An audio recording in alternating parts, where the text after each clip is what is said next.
नमस्कार दोस्तों रिसेंटली आपने देखा होगा इस चीज को लेकर काफी डिबेट हो रहा था कि भारत जो जीडीपी का आंकड़ा निकालता है क्या उसमें कोई गड़बड़ी तो नहीं है, क्योंकि आईएमएफ ने भारत को सी ग्रेड दिया था हमारे जीडीपी कैलकुलेशन को लेकर। तो यहाँ पर क्या है कि भारत सरकार ने अनाउंस किया है, निर्मला सीतारमण जी ने, कि हमारा जो जीडीपी का बेस ईयर है उसमें बदलाव किया जाएगा। And let me tell you, 10 साल के बाद हम ये बदलाव करने जा रहे हैं और इसलिए हमारे लिए इंपॉर्टेंट हो जाता है जानना कि जीडीपी बेस ईयर होता क्या है, क्यों ये चेंज किया जा रहा है, इसका असर क्या होगा हमारे जीडीपी के ऊपर। वो सब कुछ मैं आपको डिटेल से बताऊंगा। चलिए आगे बढ़ते हैं, लेकिन उससे पहले आप सबको बता दूं, आप में से जो भी लोग यूपीएससी की तैयारी कर रहे हैं, स्पेशली 2026 का अगर आप प्रीलिम्स दे रहे हैं, तो ये जो क्रैश कोर्स है जिसके अंदर ये सारे फीचर्स मिलते हैं आप ले सकते हैं, या फिर 2027-28 का लॉन्ग टर्म बैच अभी मिशन सक्सेस सेल चल रहा है, इसके दौरान आपको एक्स्ट्रा डिस्काउंट मिल जाएगा। लिंक कमेंट सेक्शन में दिया हुआ है, यूज करना है आपको ये कोड अंकित लाइव मैक्सिमम डिस्काउंट के लिए। और ये फोन नंबर है, यहाँ पर आप कॉल कर सकते हैं, मेरी टीम आपको अच्छे से गाइड कर देगी। चलिए शुरुआत करते हैं। सबसे पहले ये देखते हैं कि एग्जैक्टली हुआ क्या है। गवर्नमेंट ऑफ इंडिया ने अनाउंस किया है कि हमारा जो नेशनल अकाउंट्स का बेस ईयर है, अक्सर आप देखते होंगे जब भी मैं वीडियो भी बनाता हूं हर 3 महीने पर जब जीडीपी का आंकड़ा आता है, इस बार भी जीडीपी का जो आंकड़ा आया था Q2 का, उसमें आपने देखा होगा 8.2%। तो ये जो हम 8.2% की बात करते हैं, ये रियल जीडीपी की हम बात कर रहे हैं। तो रियल जीडीपी का आपको एक बेस ईयर देखने को मिलता है। अगेन मैं आपको एक्सप्लेन करूंगा आगे ये होता क्या है बेस ईयर। तो वो अभी तक चल रहा था 2011-12, अब ये शिफ्ट होकर किया जाएगा 2022-23। और ये कब से इफेक्टिव होगा? ये बेसिकली 26-27 फरवरी, मतलब अगले साल, लगभग आप कह सकते हैं 2-3 महीने के बाद जो है ये इफेक्ट में आएगा। मतलब अगला जो Q3 का जो आंकड़ा है ना, वो आपको नए वाले बेस ईयर के हिसाब से देखने को मिलेगा। और ये जो रिवीजन है, it is basically part of major statistical overhaul. मतलब जो यहां पर सरकार भारत का नेशनल अकाउंट्स एक्यूरेटली लाने के लिए इंश्योर कर रही है। कहीं ना कहीं यहां पर आपको समझना है कि पिछले 10-15 सालों में बड़ा चेंज आया है इकोनॉमी के अंदर, तो वो सारे चेंजेस रिफ्लेक्ट हों नए वाले जीडीपी आंकड़े में, और इसीलिए सरकार यहां पर ये चेंजेस कर रही है। वैसे आप देख सकते हो यहां पर जब डिबेट चल रही थी तो निर्मला सीतारमण जी ने पार्लियामेंट में भी इसका आंसर किया और कहा कि देखिए, जो सी रेटिंग दी गई है भारत को आईएमएफ के द्वारा, ये इसका एक मेन कारण है कि 2011-12 का बेस ईयर अभी तक चल रहा था जीडीपी कैलकुलेशन का। अभी ऐसा उनका ये कहना है निर्मला सीतारमण जी का कि यहां पर कोई मिसलीडिंग डेटा नहीं है। आईएमएफ ने ये नहीं कहा है कि भारत गलत आंकड़ा जारी कर रहा है, लेकिन हां, अगर हम ये बेस ईयर चेंज कर देंगे तो ये कहीं ना कहीं आपको आईएमएफ के रेटिंग में रिफ्लेक्ट होता हुआ देखने को मिलेगा। निर्मला सीतारमण जी ने यह भी कहा कि आईएमएफ ने भारत को एक मेजर इकोनॉमी की तरह रिकॉग्नाइज किया है। जो हमारा मैक्रो इकोनॉमिक स्टेबिलिटी है, रेजिलियंस है, उसको रिकॉग्नाइज किया। और 2025-26 में भी भारत का जो जीडीपी ग्रोथ रेट है वो 6.6% रहने का अनुमान है। चलिए अब हम आते हैं मेन टॉपिक पर। पहला क्वेश्चन तो यही आता है कि ये बेस ईयर का मतलब क्या होता है। देखो, आपको मैं थोड़ा सा एक्सप्लेन करता हूं। जैसे मान लीजिए 2022 में भारत की जीडीपी अगर मैं कहता हूं 1000 रुपए थी, ठीक है। जीडीपी क्या होता है? बेसिकली हमारे देश के अंदर जितना भी वैल्यू के गुड्स एंड सर्विसेज प्रोड्यूस हो रहे हैं, तो मान लो 2022 में हमने 1000 रुपए के गुड्स एंड सर्विसेज को प्रोड्यूस किया था, ठीक है। तो ये मान लो एक बार के लिए जीडीपी हो गया। अब मान लीजिए 2023 में हमने यहां पर प्रोड्यूस किया 1100 रुपए के गुड्स एंड सर्विसेज, ठीक है। लेकिन अब सपोज करो वो जो गुड्स था, गुड्स एंड सर्विसेज था, वो महंगा हो गया, इसकी वजह से ये आपको 1100 दिख रहा है। लेकिन ये सही आंकड़ा थोड़ी हुआ फिर तो ये जो आंकड़ा होता है ना, जिस साल का प्राइस होता है उसके हिसाब से जब हम कैलकुलेट करते हैं, उसको हम कहते हैं नॉमिनल जीडीपी, ठीक है। मतलब जिस साल जितना प्रोडक्शन हुआ और उस गुड्स एंड सर्विसेज का दाम क्या था, उसको आप मल्टीप्लाई कर दो तो उसकी जो वैल्यू आती है उसको हम कहते हैं नॉमिनल जीडीपी, ठीक है। सिंपल है। लेकिन अब हमें क्या चाहिए? हमें तो कंपेयर करना है कि 2022 में कैसा था, 2023 में कैसा रहा, 2024 में कैसा रहा। तो ये कंपेयर हमें करना पड़ेगा एक ऐसे आंकड़े से जहां पर स्टेबिलिटी हो, मतलब फिक्स्ड आंकड़ा हो।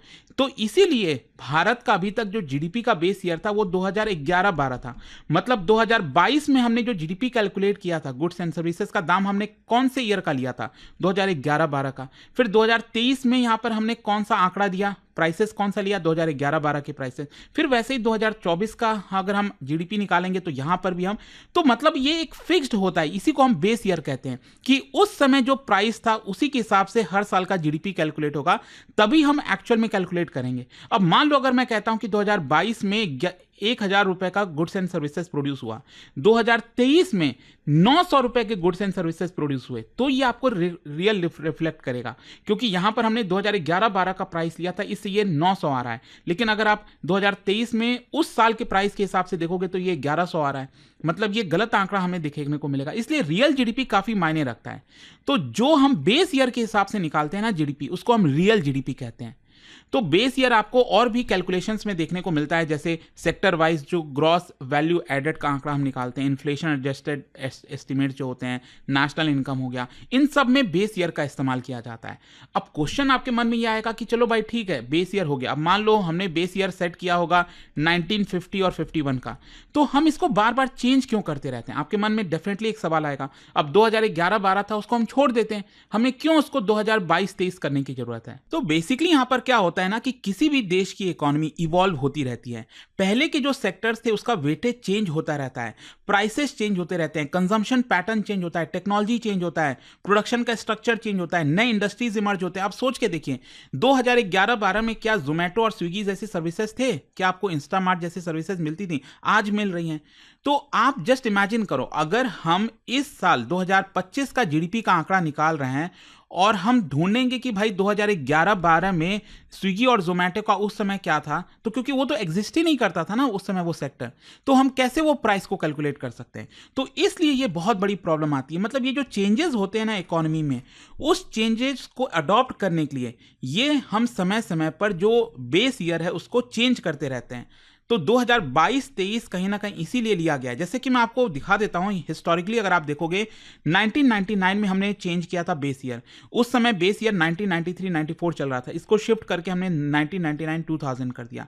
फिर 2006 में भी आप देखिए 1999 से 2000 से लेकर हमने इसको शिफ्ट कर दिया 2004-5 में। फिर 2015 में हमने चेंज किया, बेसिकली 2004-5 से जीडीपी का जो बेस ईयर है वो चेंज करके 2011-12 किया गया। मतलब ये समय समय पर चेंज होता रहता है। लेकिन इसमें एक नोट करने वाली बात यह कि पहले अगर आप देखोगे तो ज्यादातर बेस ईयर आपका चेंज होता रहता था हर 4-5 साल में, 5-6 साल में।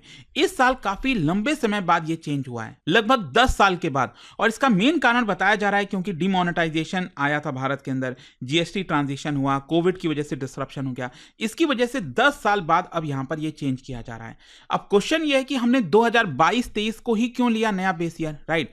तो क्या है ना, जैसे ओल्ड वाला जो बेस ईयर है 2011-12 वो आउटडेटेड हो गया था एक तो, और यहां पर जो इकोनॉमिक चेंजेस हुए हैं पिछले 15 सालों में वो इसको रिफ्लेक्ट नहीं कर रहा था। अब भारत की इकोनॉमी आज के डेट में देखोगे तो बहुत बड़े स्ट्रक्चरल ट्रांसफॉर्मेशन से गुजरी है। जैसे कि हमारा सर्विसेज बढ़ा है भारत के अंदर, डिजिटलाइजेशन कितना रैपिड तरीके से हुआ है, जो गिग इकोनॉमी है, इनफॉर्मल इकोनॉमी, गिग इकोनॉमी, जैसे वही स्विगी जोमेटो वाला आप देखोगे जिस तरह से लोग काम करते हैं, बड़ी संख्या, मतलब हमारे देश में एक बड़ा एम्प्लॉयमेंट जो है वो स्विगी जोमेटो के थ्रू आने लग गया आजकल।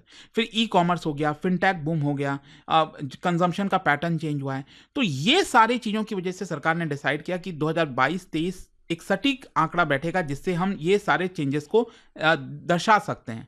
अब क्वेश्चन ये आता है कि ये जो नया वाला जीडीपी सीरीज आएगा उसमें क्या क्या चेंजेस हमें देखने को मिलेंगे।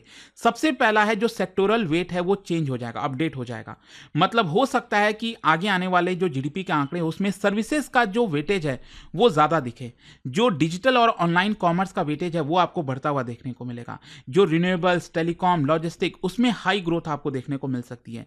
यहां पर जो ट्रेडिशनल सेक्टर्स हैं, पुराने वाले सेक्टर्स हैं, उसमें डिक्लाइन आपको देखने को मिल सकता है।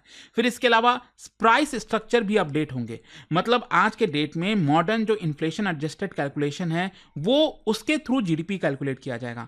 मतलब आज के डेट में कंजम्पशन बास्केट, जो प्रोडक्शन कॉस्ट हो गया, मॉडर्न प्राइस ट्रेंड हो गया, उसके हिसाब से जीडीपी कैलकुलेट होगा। फिर यहां पर जो कवरेज है इनफॉर्मल सेक्टर का, गिग इकोनॉमी का, डिजिटल इकोनॉमी का, ये सारी चीजों का कवरेज आपको देखने को मिलेगा, जो कि 2011-12 में बहुत कम था। कहां उस समय डिजिटल इकोनॉमी की बात होती थी? किसने सोचा था कि आप मोबाइल से एकदम स्कैन करके तुरंत पेमेंट कर सकते हो, राइट?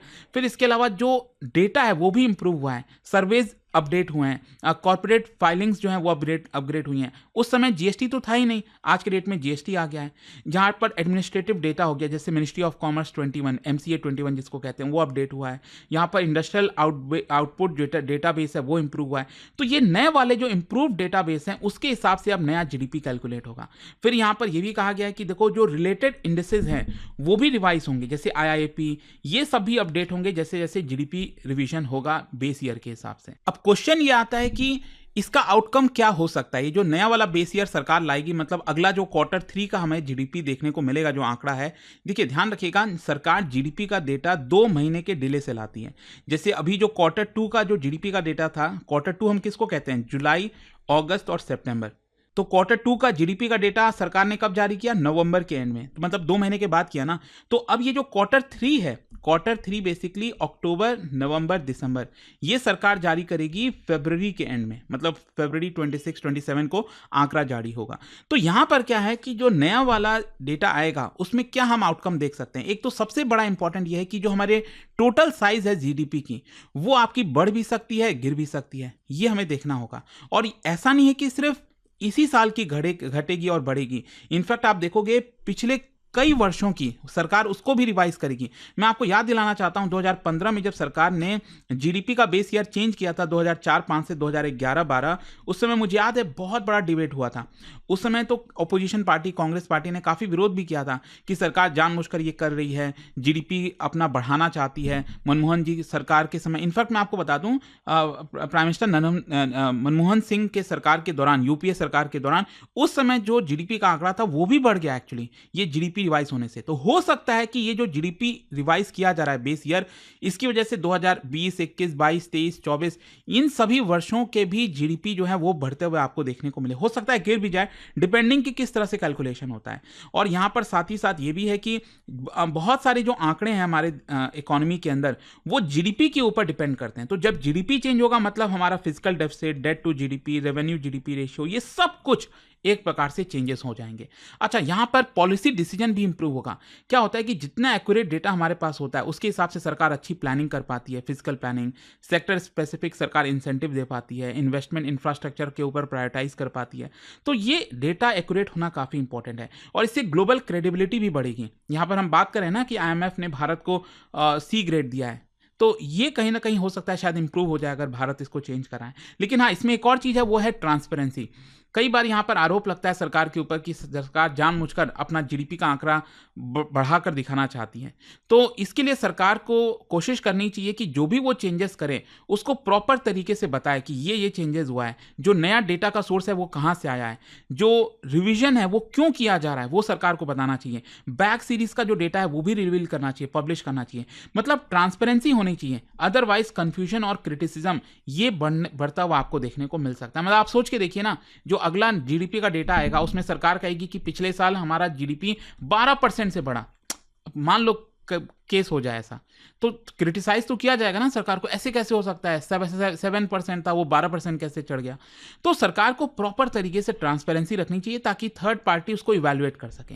तो अब देखना होगा 26 और 27 फरवरी को जब नया GDP का आंकड़ा आएगा तो उस समय सरकार क्या आंकड़ा जारी करती है, काफ़ी कुछ डिपेंड करेगा इसके ऊपर। बट आई होप कि इस वीडियो के थ्रू आपको समझ में आ गया होगा कि ये GDP बेस ईयर क्यों शिफ्ट हो रहा है, किस लिए किया जा रहा है। और जाने से पहले एक बहुत ही इंटरेस्टिंग क्वेश्चन, क्या बता सकते हो ग्रॉस वैल्यू एडेड, GVA, जब भी मैं GDP का वीडियो बनाता हूं उसमें GVA की अक्सर बात करता हूं, इसके कैलकुलेशन में क्या क्या चीज़ें आती हैं ये आपको बताना है। और इसका राइट आंसर आप सब जानते हैं, मेरे इंस्टाग्राम पर तो मिलेगा ही, वहां पर अगर आप नहीं हो कोई बात नहीं, टेलीग्राम से ले सकते हैं इसका सही उत्तर। और दोस्तों, जैसा मैंने आपको बताया, अगर आप UPSC की तैयारी कर रहे हैं, किसी भी साल की प्रिपरेशन कर रहे हैं, चाहे 2026 हो, 27 हो, 28 हो, मिशन सक्सेस सेल के दौरान आपको हर एक बैच पर एक्स्ट्रा डिस्काउंट मिल रहा है, लिंक कमेंट सेक्शन में दिया हुआ है।